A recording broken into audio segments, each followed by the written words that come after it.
The few cannot control the many physically.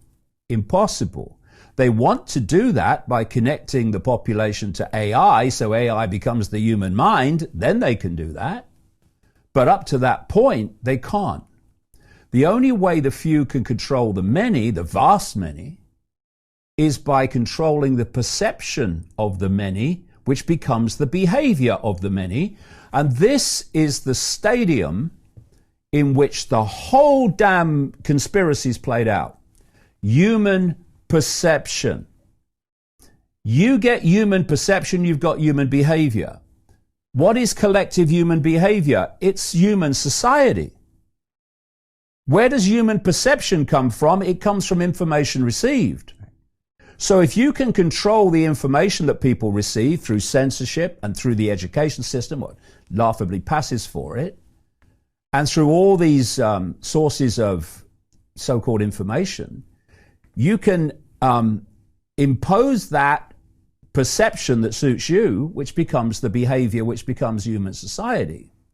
So if we look at the what happened with so-called COVID, the perception was that there's a deadly virus and we're all in mortal danger. That perception led to people meekly going under house arrest without question. If you had a different perception, which is the one I had, then you thought, sod that, I'm not doing any of it. Because if you ask me to do moronic things and I do them, then I'm a frickin' moron, and I'm not. So I didn't social distance. I didn't not go out because I was told I couldn't. I didn't wear a face nappy. I'll die first. I never even had that stupid bloody thing on your bloody head with your temperature. I won't do it. I will not play a part in my own enslavement and my children's enslavement. I will not do it. So I had a different perception. So my behavior was completely different. Why my perception was different?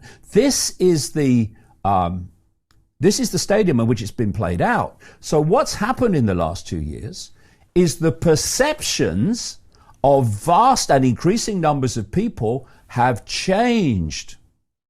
They have started to see the world is not controlled by the forces they thought that they were, like governments and prime ministers and presidents. And they've started to see the techniques of manipulation. They've started to see where we're being taken. And the result is that ever larger numbers of people are behaving differently because they're perceiving differently. And this is making it far, far harder for authority to sell its agenda. Because if you look at what's happened, particularly in England, where this rollback suddenly happened out of nowhere,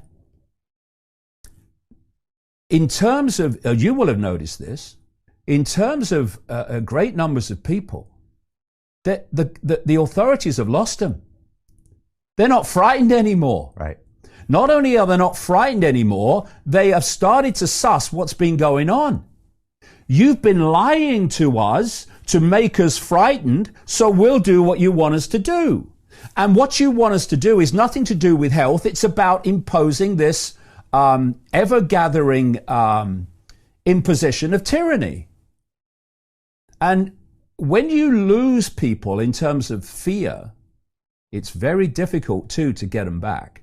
And, you know, it's great what's just been announced in England.